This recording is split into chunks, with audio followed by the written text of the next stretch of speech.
दोस्तों आज हम शुरुआत करने वाले हैं आपके सेक्शन 4 से, जो बेसिकली अगर मैं बात करूं तो ये नॉवेल वाला सेक्शन है। अब यहाँ पे अगर बात करूं तो नॉवेल एक ऐसी चीज है जो शायद हमारे जो दोस्त है जिसमें बहुत ज्यादा तकलीफ क्या झेलते हैं या फिर तकलीफ उनको बहुत ज्यादा होती है, तो इसी चीज को क्या कम करने के लिए आज जो है हम हमारा सबसे पहला नॉवेल जो 4.1 हिस्ट्री ऑफ नॉवेल की शुरुआत करें। अब यहाँ पे मैं नॉवेल शुरुआत करने से पहले मैं आपको कुछ चीजें जो क्लियर कर देना चाहता हूँ कि आपका जो पेपर होता है बोर्ड एग्जाम का, तो उसमें जो नॉवेल होता है वो 16 मार्क्स के लिए आता है। अब मैं अगर बात करूं तो आपके जो नॉवेल्स है आपके सेक्शन 4 में वो 4 नॉवेल्स है, ठीक है। तो इसका मतलब ये होता है कि अब जो 16 मार्क्स है वो आपके डिवाइड हो जाता है 4 नॉवेल्स में, यानी एक नॉवेल जो कैरी करता है वो आपका 4 मार्क्स कैरी करता है। अब यहाँ पे क्वेश्चन के पैटर्न्स भी थोड़े से अलग होते हैं कि आपके फर्स्ट नॉवल में से थोड़े से अलग तरीके के क्वेश्चन पूछे जाते हैं, फिर उसके बाद थोड़े डिस्क्रिप्टिव क्वेश्चन पूछे जाते हैं आपके बाकी के 3 नॉवेल्स में। यहाँ पे अगर मैं हिस्ट्री ऑफ नॉवेल, ये जो हमारा नॉवेल है इसमें जो है आपके ऑब्जेक्टिव टाइप्स के क्वेश्चन ज्यादा पूछे जाते हैं। अगर आप पीवाईक्यू उठा लोगे या फिर पेपर पैटर्न दिखा लोगे, क्वेश्चन बैंक भी जो हाल ही में रिलीज हुआ था पिछले साल, आप उसमें भी देखोगे तो सेक्शन 4 के फर्स्ट नॉवेल में से सिर्फ आप देखोगे तो आपको ऑब्जेक्टिव क्वेश्चन से पूछे गए थे। तो यहाँ पे आज मैं आपको नॉवेल तो समझाऊंगा कि नॉवेल में है क्या, लेकिन साथ ही साथ मैं आपको ये भी चीज बताऊंगा कि आप बीच में से आप ऑब्जेक्टिव्स कैसे क्रिएट होकर आ सकते हैं, ये चीजें भी मैं आपको क्या बताने वाला हूं, ठीक है।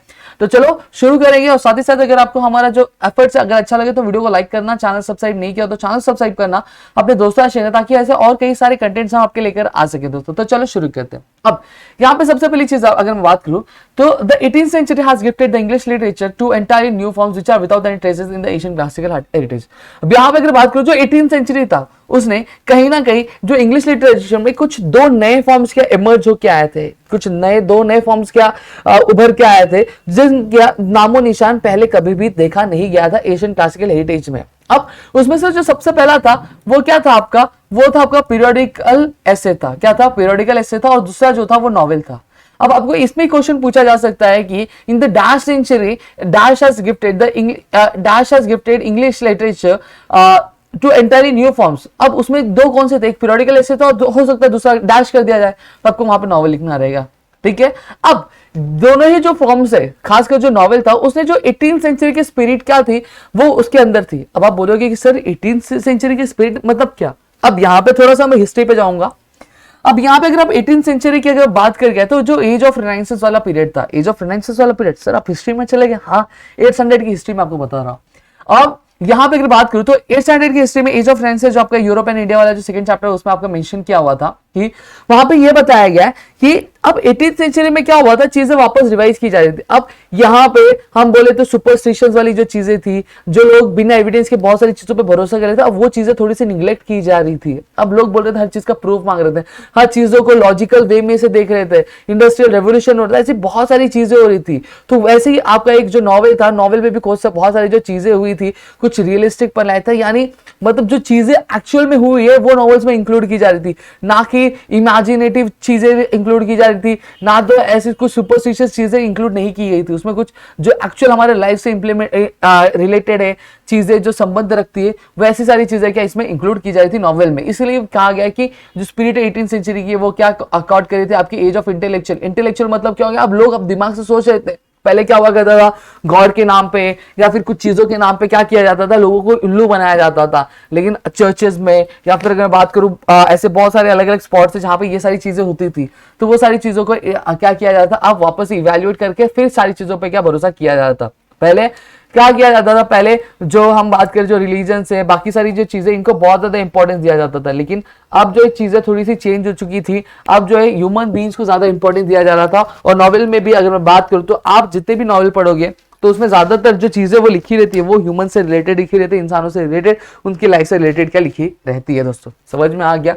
अब यहाँ पे अगर मैं बात करूं, अब ये कहीं ना कहीं क्या कर रहा था, अब ये जो नॉवेल है ये लोगों को क्या मोर पर्पसफुल और वर्चुअस लाइफ जीने में हेल्प कर रहा था। मोर पर्पसफुल मतलब क्या, अब लोग अपनी जिंदगी से रिलेटेड चीजें पढ़ रहे थे, चीजें समझ रहे थे, तो कहीं ना कहीं अब कुछ अच्छी चीजें, कुछ इंस्पिरेशनल चीजें आ रही थी। किसी के अगर मैं बात करूं आपके कोई लीडर होगा, उसकी जो स्ट्रगल के बारे में पढ़ रहे थे, तो लोगों के अंदर कहीं ना कहीं वो फीलिंग्स अपने आप आ रही थी कि भाई हमें भी कुछ करना है, हमें भी कुछ चीजें करनी है। तो वो अपनी लाइफ को बहुत ज्यादा एमफुल क्या डिसाइड कर रहे थे, एमफुल जीने की क्या शुरुआत क्या वापस से कर रहे थे। वर्चुअस मतलब क्या हो गया, एक सही जिंदगी, एक मॉरली ट्रुथ, जो मॉरली करेक्ट चीज है वो परफॉर्म करके अपनी लाइफ का जीना क्या शुरू कर दे। अब since the time of its origin. अब ओरिजिन मतलब क्या होता है, जहां से इसकी शुरुआत होती है उसको हम लोग क्या बोलते हैं, ओरिजिन बोलते हैं, ठीक है। अब नॉवल जब जैसी जो जहां से इसकी शुरुआत हुई 18th सेंचुरी से, जब से इसकी शुरुआत हुई, तो नॉवल उसी टाइम से क्या बहुत अच्छी खासी क्या पॉपुलैरिटी क्या गेन कर रहा था, लोग उसे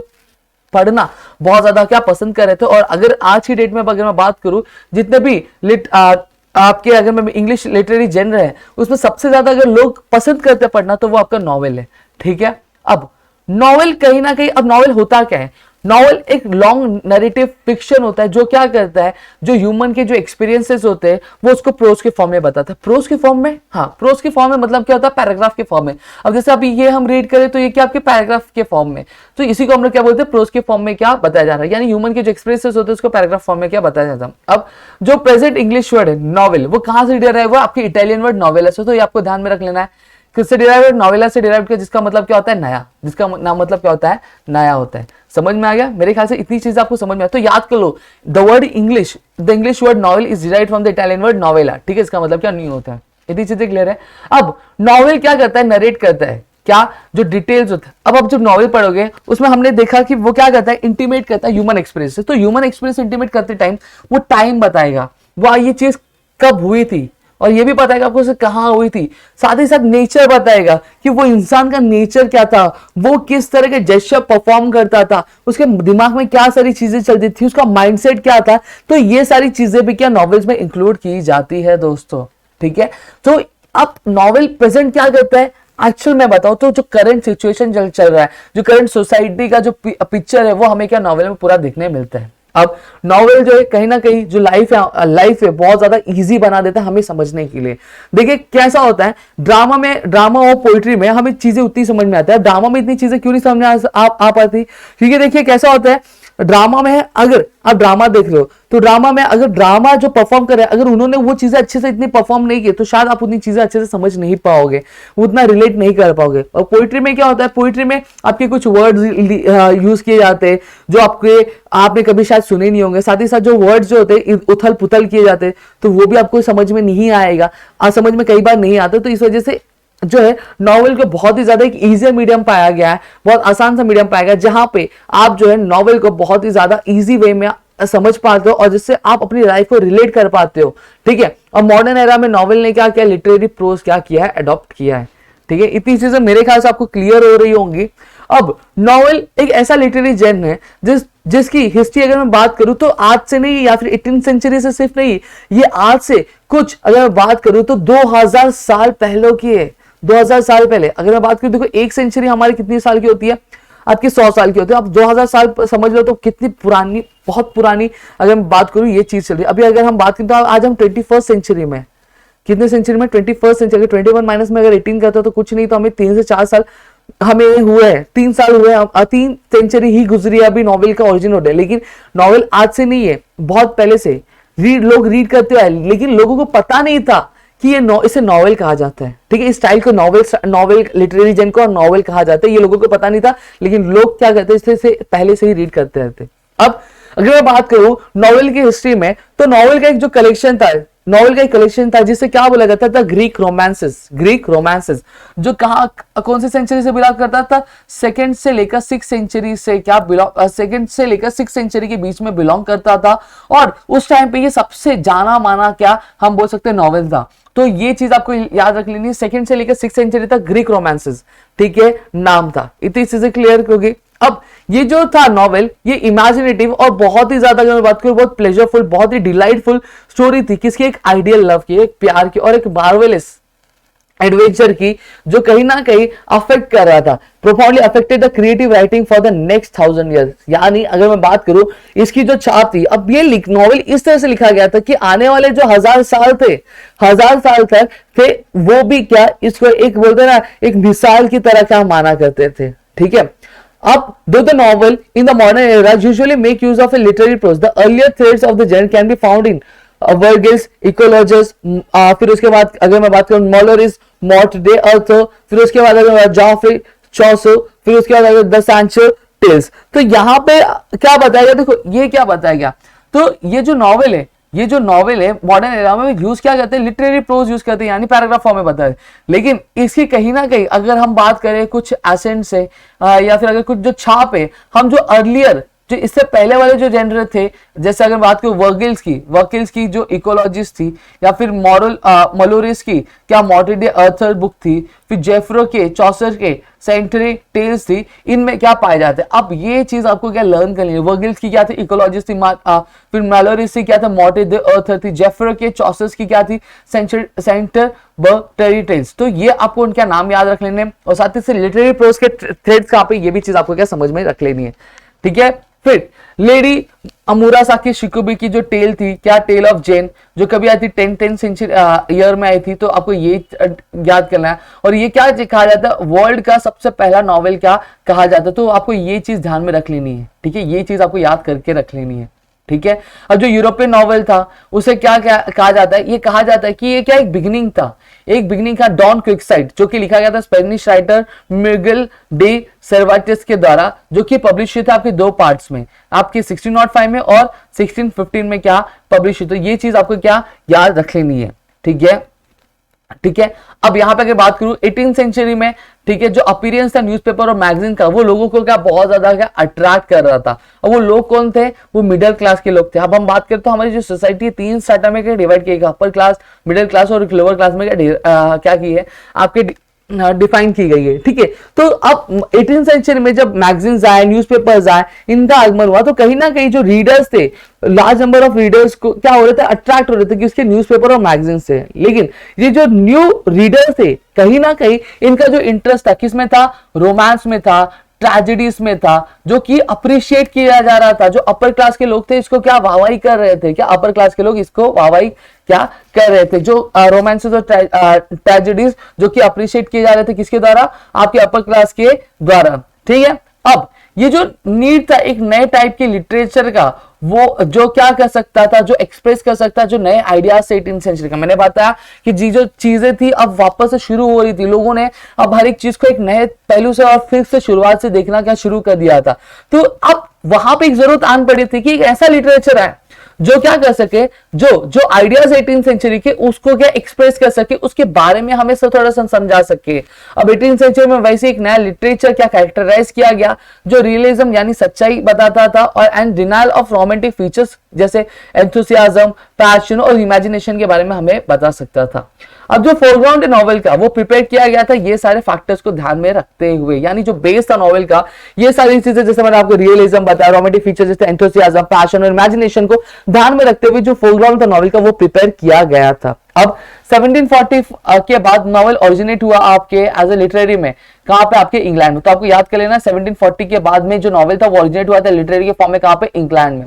increase in trade and commerce, अब साथ ही साथ इंडस्ट्रियल रेवोल्यूशन, जो increase in trade and commerce along with the industrial revolution, अब उसने क्या दिया, एक राइज है किसको, मिडिल क्लास को, ठीक है। अब एक क्लास जो था जो क्या कर रहा था, had emerged to occupy an elite status. The realistic picture of the everyday life and problems of common people depicted in the novels appealed to the newly educated class and was regarded by them as a respectable reading material. अब यहाँ पे क्या दिया जाता था, अब एक novel जो आया, अब जो मिडिल क्लास के लोग थे या फिर कोई भी जो कॉमन सिटीजन हुआ करता था, उनके डेली लाइफ में क्या सारे प्रॉब्लम्स हो रहे, किस तरह के प्रॉब्लम्स वो फेस करी, ये सारी चीजें क्या की जा रही थी, आपके नॉवेल में इंक्लूड की जा रही थी। और ये जो नए एजुकेटेड क्लास थे उनको वो रीड कर रहे थे, और उसके टुवर्ड्स जो लिटरेरी जन था उसके टुवर्ड्स उनका एक ग्रेट रिस्पेक्ट क्या हुआ करता था, है। समझ में आ गया, इतनी चीजें मेरे ख्याल से आपको क्लियर है। अब यहाँ पे देखो, अब चीजें आपको समझ में आ रही होंगी। मैंने आपको देखो स्टार्टिंग में समझा कि नॉवेल क्या करता है, इंटीमेट करता है आपके क्या जो रियलिस्टिक जो ह्यूमन लाइफ है,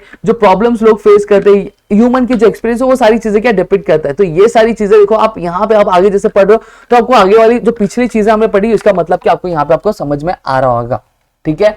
अब जो नॉवल था एज अ फॉर्म क्या अपीयर्ड हुआ, जो डिजाइन किया गया था क्या करने के लिए। अब ये जो चीज थी ये कहीं ना कहीं जो भी जो एस्पिरेशंस थे मिडिल और लोअर क्लासेस के और उनके जो लॉन्गिंग्स है दोनों के लिए था। अब यहाँ पे अगर बात करूं तो एस्पिरेशन का मतलब क्या होता है, एस्पिरेशन का मतलब डिजायर होता है दोस्तों। साथ ही साथ अगर लॉन्गिंग्स की बात अगर मैं करूं तो लॉन्गिंग्स मतलब क्या होता है, चाहत होता है, ठीक है। अब ये जो नॉवल इस तरह से डिजाइन किया गया था कि जो दोनों ही जो चीजें थी, यानी मिडिल और लोअर क्लास की जो भी डिजायर थे या फिर उनकी जो चाहत थी, चाहत को पाने के लिए जो चीजें थी वो सारी चीजें क्या इंक्लूड कर रहा था। अब जैसे कि मैं बात करूं जो एडवेंट ऑफ मशीन, जो मशीन्स थी provided a time to the newly formed educated middle class to indulge in reading and discussion about the books। अब यहाँ पे अगर बात करूँ, जो कहीं ना कहीं जो मशीन्स के जो इन्वेंशन थे वो कहीं ना कहीं टाइम प्रोवाइड कर रहे थे जो एजुकेटेड मिडिल क्लास थे कि वो खुद को अलाउ करें। इंडल्ज करना मतलब क्या होता है, जब हम किसी चीज के लिए खुद को अलाउ करते हैं तो उसको हम लोग क्या बोलते हैं, इंडल्ज करते हैं।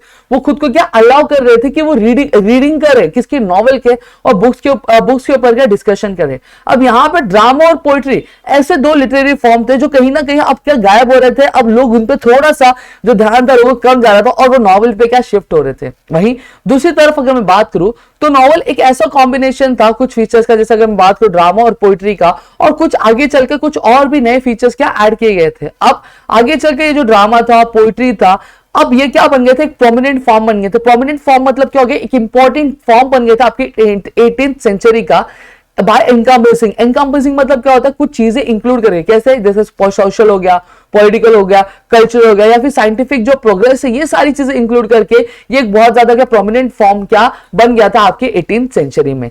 क्लियर हो गया, प्रोमिनेंट फॉर्म किसका बन गया था, लिटरेरी जेन का, इंग्लिश लिटरेरी जेन का। समझ आई थी चीज। अब आगे, अब जो देखो द पिलग्रिम प्रोग्रेस था किसके द्वारा लिखा गया था, जॉन बुनियन द्वारा, कि कभी 1678 में। फिर उसके बाद ओरुन को जो कि एप्रा बेन जो कि लिखा गया था आपके 1688 में। वो क्या कर रहे थे, कहीं ना कहीं इनिशिएट कर रहे थे किसके, जो प्लेंटियस और कलरफुल ट्रेडिशन था इंग्लिश नॉवेल का, उसके बारे में। और वो फॉलो किया किसके द्वारा जा रहा था, डैनियल डॉफे द्वारा, जो कि रॉबिन्सन क्रूजो और मार्क फ्लैंडर्स, और साथ ही साथ जोनाथन स्विफ्ट द्वारा, जिन्होंने क्या लिखी थी, गुलिवर्स ट्रैवल, एक बुक लिखी थी जो कि एक फेमस बुक है दोस्तों, आपने शायद पढ़ी भी होगी आपके लोअर क्लासेस में। मेरे 8th स्टैंडर्ड में गुलिवर्स ट्रैवल्स हमने देखा, आपने शायद वो मूवी देखी होगी थी, जगंतरम मंतंत्रा, ऐसी कुछ मूवी है, Hindi movie Bollywood.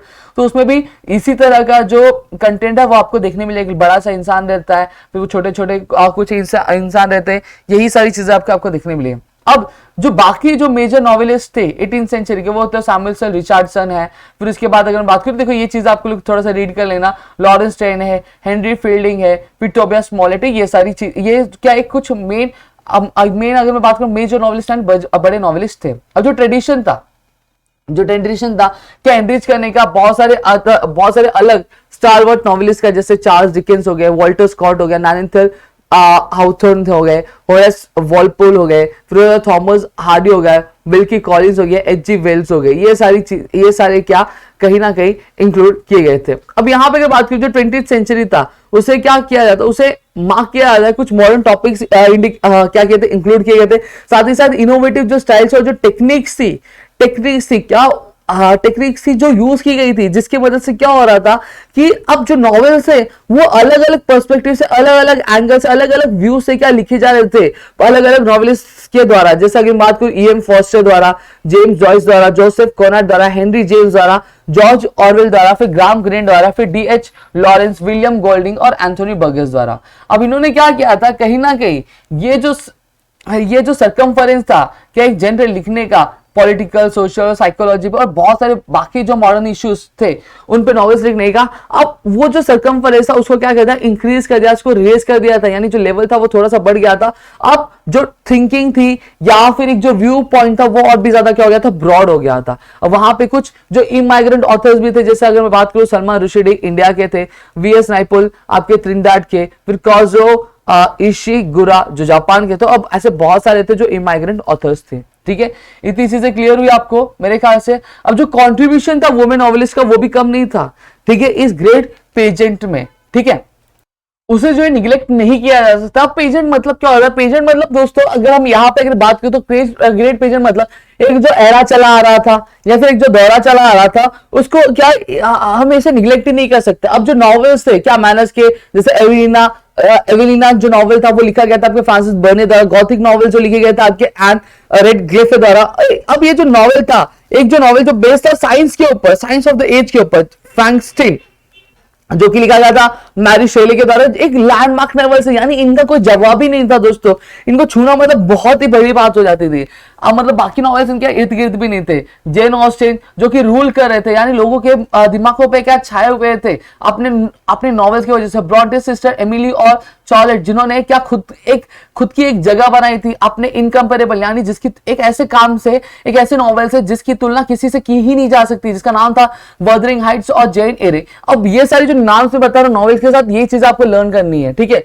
Mary N even, अब लर्न कैसे कर सकते हो वो बताता हूं। नाम लिखो और उसके सामने उसका नॉवेल का नाम लिखो, नाम लिखो उसके सामने नॉवेल, और नॉवेल किससे रिलेटेड आप वो लिखो। इस तरह से आपका नोट जो कंप्लीट हो जाए और आप क्या लर्न कर लोगे, ठीक है। अब फिर उसके बाद जॉर्ज इलाइट ने क्या लिखा था, नॉवेल्स लिखा था, जो क्या कर रहे थे, साइकोलॉजिकल जो चीजें थी उसको क्या करते, रिफ्लेक्ट करते। वर्जीनिया वुल्फ जो कहीं ना कहीं पायनियर थी। पायनियर मतलब क्या होता है, कि ऐसा पर्सन जो जिसने क्या इस चीज की क्या शुरुआत की थी। तो उन्होंने किस चीज की शुरुआत की थी, the stream of consciousness technique English novel में उसकी क्या शुरुआत की थी, ठीक है। अब अगस्ता क्रिस्टी जिन्होंने खुद का एक जगह बताया था, जगह बनाया क्या, बहुत सारे नॉवेल लिख के, किसके ऊपर, क्राइम के ऊपर नॉवेल्स लिख के। फिर हरकेले पोयरट, फिर उसके बाद अगर मैं बात करूं मिस मार्पल, ये क्या एवरग्रीन डिटेक्टिव्स थे जो कि क्रिएट किए गए थे उनके द्वारा, किसके द्वारा, अगस्ता क्रिस्टी द्वारा। समझ में आ गया, मतलब यहाँ पे ये क्या बताया, ये जो हरकेले पोयरट था, मिस मार्पल था, ये जो है ये डिटेक्टिव्स के कैरेक्टर के नाम है, क्या कैरेक्टर के नाम दिए गए जो उनके नॉवेल्स में क्या इंक्लूड गए थे। Harper Lee, Margaret Atwood, Toni Morrison and Alice Walker ने कहीं ना कहीं क्या किया, जो ट्रेडिशन था इसको क्या एक सक्सेस की तरफ क्या आगे बढ़ा के क्या लेके चले गए थे। समझा इतनी चीजें, कुछ डाउट नहीं होगा मेरे ख्याल से। अब इंडियन सिनेरियो हम लोग पढ़ेंगे। इंडियन सिनेरियो पढ़ने के बाद हम तो नॉवेल्स के टाइप्स पढ़ेंगे, फिर इसके बाद हमारा जो पूरा काम है वो क्या खत्म हो जाएगा। अब राजमोहन 5 जो कि लिखा गया था बंकिम चंद्र चट्टोपाध्याय द्वारा, जो कि एक सीरियलाइज था क्या आपके इंडियन फील्ड में, और ये फर्स्ट नॉवेल ऐसा नॉवेल था जो कि इंग्लिश में लिखा गया था, और वो भी एक इंडियन द्वारा क्या लिखा गया था, ठीक है। फिर जो पीरियड था उसके बाद वहां पे बहुत सारे नॉवेल्स आए जो कि लिखे गए थे इंडियन राइटर्स द्वारा। अब ये जो नॉवेल्स थे वो क्या था, बोथ आइदर नेशनलिस्टिक वर्च्यूज और social issues as their main framework. अब ये कहीं ना कहीं अगर इसको मैं बात करूं तो ये क्या कर रहे थे, ये आपके जो है नेशनलिस्टिक जो चीजें थी उसके बारे में इंक्लूड कर रहे थे, या फिर अगर बात करें जो मेन सोशल इश्यू हुआ करता था करंट सोसाइटी में हमारे इंडिया के, उसके बारे में क्या बात कर रहे थे। अगर मैं बात करूं, हम जानते हैं कि हम कहीं ना कहीं हम ब्रिटिशर्स के गुलाम रह चुके हैं, तो उसके बाद उस टाइम पे ये जो चीजें लिखना शुरू हुई थी और उसी के बारे में क्या रिफ्लेक्ट करते थे। अब मुल्कराज आनंद, फिर आर के नारायण, राजा राव, ये क्या एक मेजर ट्रायो था जिन्होंने क्या उस पीरियड में क्या एक के बाद एक नॉवेल्स लिखी। नॉवेलिस्ट जैसे अनिता देसाई हो गए, नयनतारा सहगल हो गए, अरुण जोशी हो गए, मनोहर मलगांवकर हो गए, उन्होंने क्या किया था, अपलिफ्ट किया था, और कहीं ना कहीं जो इंडियन इंग्लिश नॉवेल था उसमें एक बहुत बड़ा क्या बदलाव, एक क्रांति क्या लाई थी उन्होंने। अमिताभ घोष थे, विक्रम सेठ थे, उपमन्यु चैटर्जी थे। फिर उन्होंने इंडियन नॉवेल जो था इंग्लिश में, उसमें और भी कई सारे क्या फीचर्स क्या ऐड किए। अब रिसेंट ईयर में अगर बात करूं तो हमने बहुत सारी चीजें क्या विटनेस की जो कि डैजलिंग क्या परफॉर्मेंस क्या दी गई थी आपके इंडियन नॉवेल्स द्वारा। जैसे अगर मैं बात करूं सलमा रुशडाई, फिर अरविंद अडिगा, फिर अरुंधति रॉय, किरण देसाई, फिर उसके बाद किरण नागरकर। और जो ट्रेडिशन था इंडियन इंग्लिश नॉवेल का उसके शुरुआत से उसने क्या कहीं ना कहीं एक जो है अपना एक रिमार्केबल जो एक मार्क बना के रखा है, जो कहीं ना कहीं एक लोगों के लिए ग्लोबल कंसर्न बन गया है, ग्लोबल कंसर्न क्या बन के रह चुका है। समझ में आ गया इतनी चीज। अब हम आगे बढ़ेंगे, एक एक करके चीजों का हम लोग थोड़ा सा क्या डिस्कस करेंगे। अब नोवेला की अगर बात करूं, नोवेला एक ऐसा वर्ड है जो ओरिजिनेट हुआ आपके इटालियन वर्ड नोवेली से, जिसका मतलब क्या होता है, एक नैरेटिव प्रोज होता है, जो कि प्रोज नैरेटिव प्रोज जो कि फिक्शन से छोटा होता है, लेकिन फिक्शन से एक फुल लेंथ नॉवेल से छोटा होता है, लेकिन एक शॉर्ट स्टोरी से क्या बड़ा होता है। अब ये वेल स्ट्रक्चर यानी चीजें जो होती है बहुत ही स्ट्रक्चर वाइज की जाती है, लेकिन शॉर्ट नैरेटिव होता है, ठीक है, रियलिस्टिक टोन में होता है, और ये ज्यादातर किस पे फोकस करता है, एक ही इंसिडेंट या फिर एक इश्यू पे क्या फोकस करता है, एक या फिर एक से ज्यादा क्या मेन कैरेक्टर्स को लेकर, और एक सिंगल ट्रेडिशन में क्या फॉर्म होता है। अब कुछ फेमस नॉवेलर्स जो इंग्लिश में लिखेगा वो ये है, आप क्या खुद रीड कर सकते हो। अब एलिमेंट्स जो है नॉवेल के वो 6 एलिमेंट हैं, नॉवेल कह लो या फिर नॉवेला कह लो। अब यहाँ पे हम एक ही करके क्या वो जो 6 एलिमेंट्स है वो पढ़ेंगे, तो आपको ये याद कर लेना कि कौन से 6 एलिमेंट्स है। थीम है, प्लॉट है, फिर उसके बाद अगर मैं बात करूँ आपका कैरेक्टर है, फिर उसके बाद अगर बात करूँ सेटिंग है, फिर उसके बाद कॉन्फ्लिक्ट है, लैंग्वेज स्टाइल है, फिर उसके बाद अगर हम टाइप्स ऑफ नॉवेल पढ़ेंगे, अब एक एक चीज करके देख लेंगे। थीम क्या होता है, एक सेंट्रल आइडिया होता है जो कि कहीं ना कहीं हमें क्या बताता है, जो मेन पर्पस है उसके बारे में बताता है। ये एक फिलोसॉफिकल स्टेटमेंट होता है, जो ट्रूथ होता है, जो कि राइटर क्या अपने नरेशन के थ्रू क्या लोगों को बताना चाहता है, अपने स्टोरी में बता रहा है दोस्तों। ठीक है, ये आपका थीम होता है। प्लॉट क्या होता है, तो यहां पे अगर मैं प्लॉट का मीनिंग आपको बताऊं, देखो इसमें चीजें तो थोड़ी इधर उधर लिखी गई, लेकिन मैं आपको थोड़ा सा बता देना चाहता हूं प्लॉट का मतलब क्या होता है।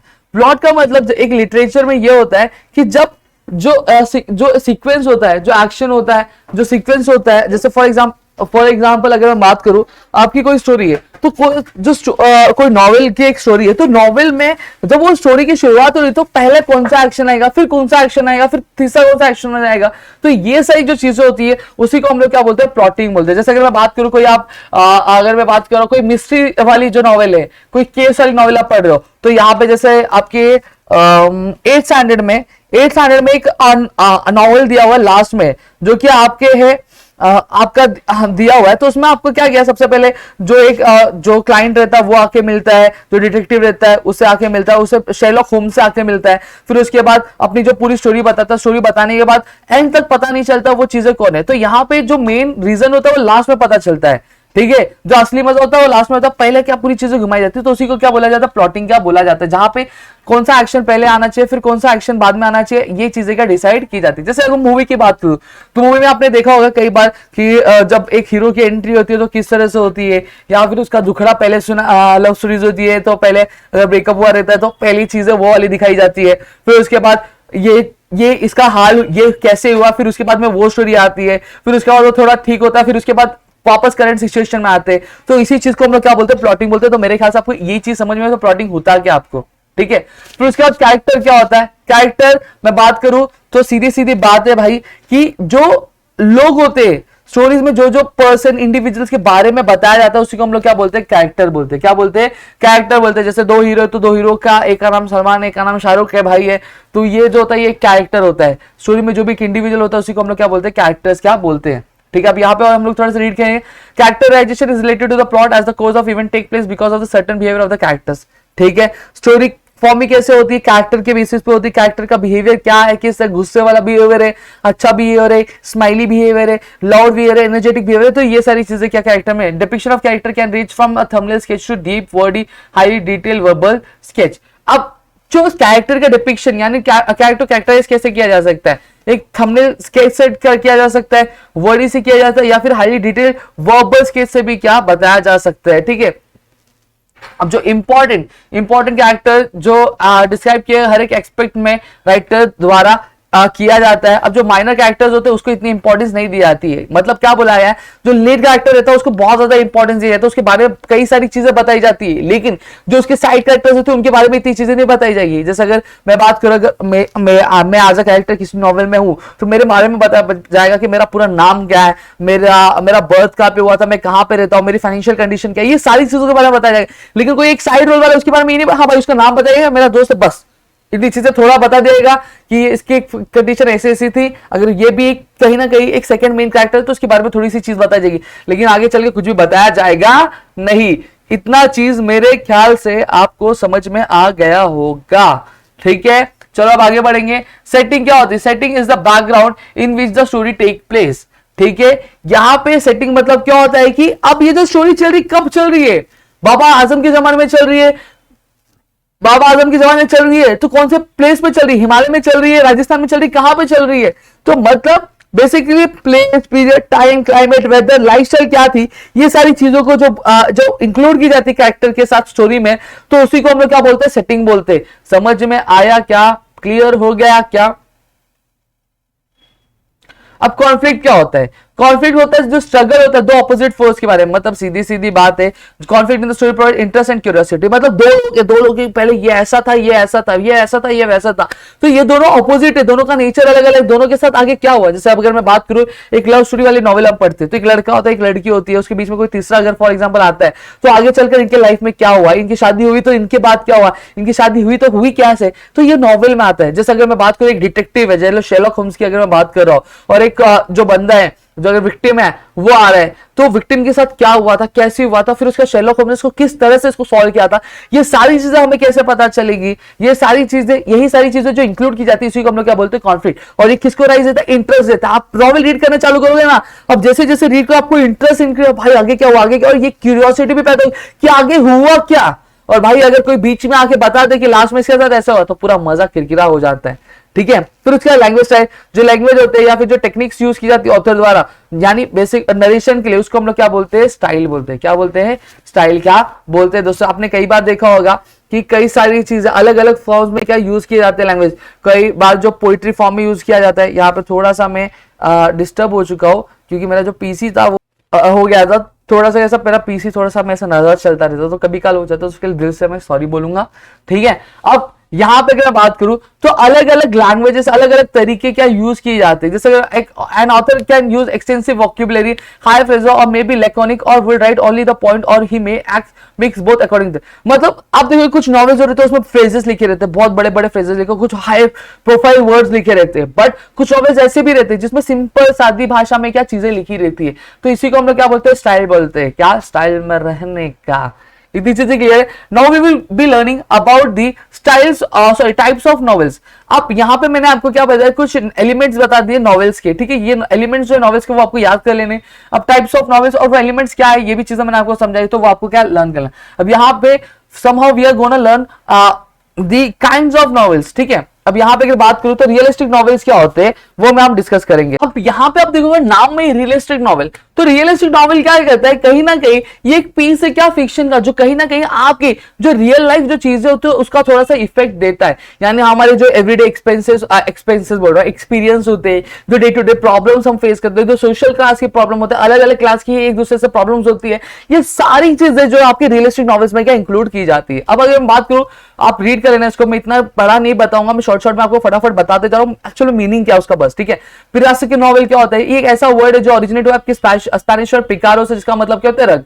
रग मतलब क्या होता है दोस्तों। अब यहां पे अगर मैं बात करूं तो रग मतलब एक ऐसा इंसान जो कि डिसऑनेस्ट है, यानी अगर मैं बात करूं मक्कार है, ये हम बोल सकते हैं, जिसकी इतनी इज्जत नहीं होती, या फिर अनप्रिंसिपल पर्सन होता है, उसको हम लोग क्या बोलते हैं, रग बोलते हैं। अब यहाँ पे जो ये जो इस तरह का नॉवेल है वो क्या करता है, जो एडवेंचर्स होते हैं, क्या एडवेंचर्स होते हैं प्रोटागोनिस्ट के। प्रोटागोनिस्ट मतलब क्या होता है कि ऐसा मतलब जो मेन लीड होता है नॉवेल में, उसको हम लोग क्या बोलते हैं, प्रोटागोनिस्ट बोलते हैं, जो कि क्या है, इसेंट्रिक है या फिर डिसरेप्यूटेबल पर्सन है। इसेंट्रिक मतलब डिसरेप्यूटेबल मतलब क्या हो गया, डिसरेप्यूटेबल मतलब उसकी इतनी इज्जत नहीं रहती है, ठीक है, उसको हम लोग क्या बोलते हैं, आपका डिस रेप्यूटेबल क्या पर्सन क्या बोलते हैं। दोस्तों इतनी चीजें क्लियर हो गई मेरे ख्याल से आपको। अब इसेंट्रिक का मतलब क्या होता है, इसेंट्रिक का मतलब यूजुअल या फिर स्ट्रेंज या फिर अनयूजुअल जो पर्सन होता है उसको हम लोग क्या इसेंट्रिक बोलते हैं।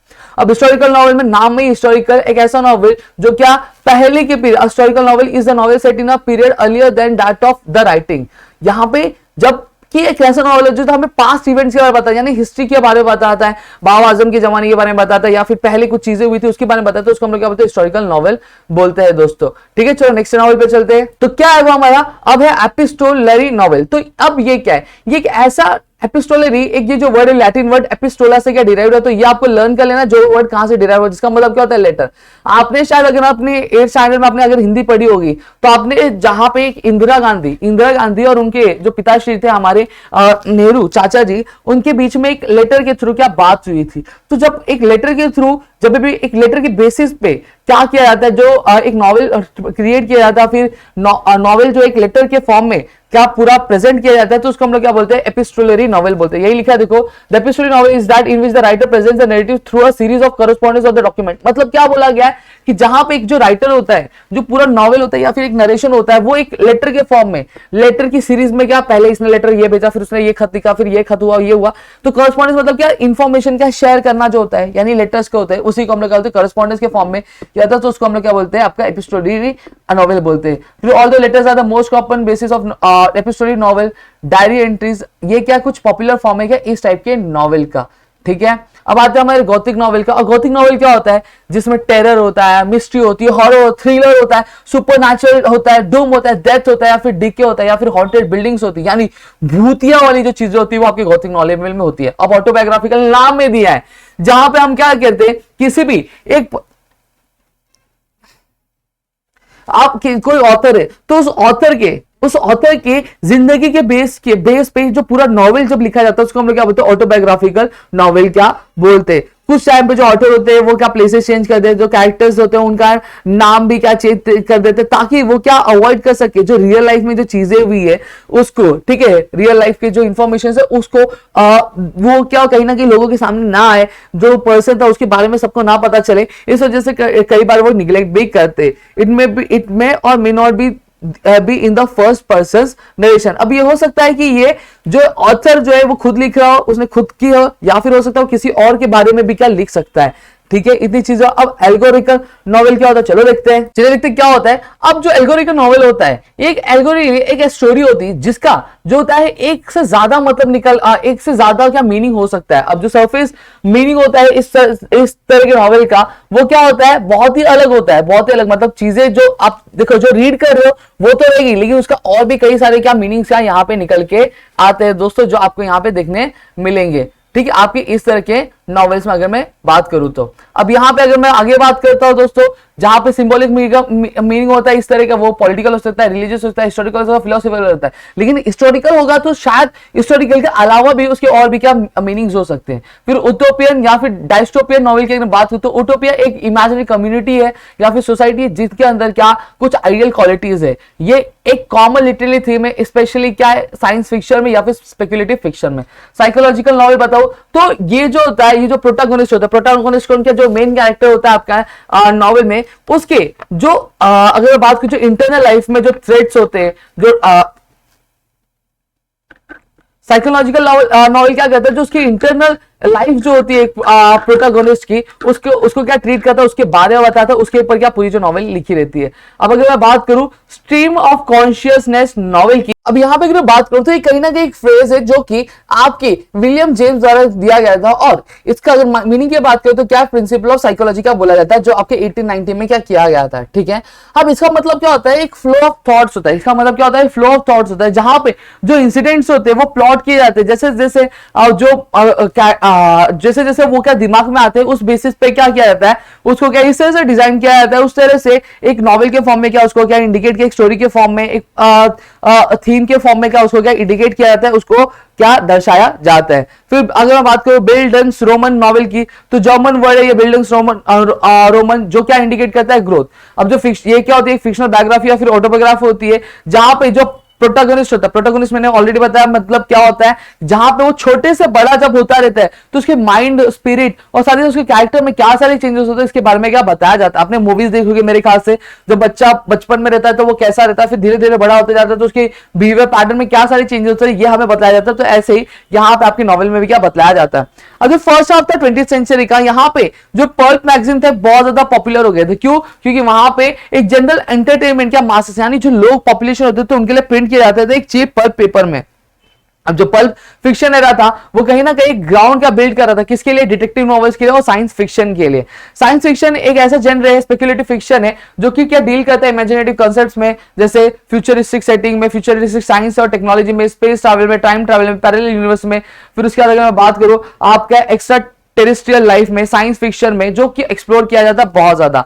फ्रैंकस्टीन जो लिखा गया था मैरी शेले द्वारा 1823 में, ये क्या फर्स्ट नॉवेल क्या कंसीडर किया जाता है आपके किसमें, साइंस एंड टेक्नोलॉजी में, जो जनरल फ्लरिश किया था सेकंड हाफ में, किसके 19th सेंचुरी।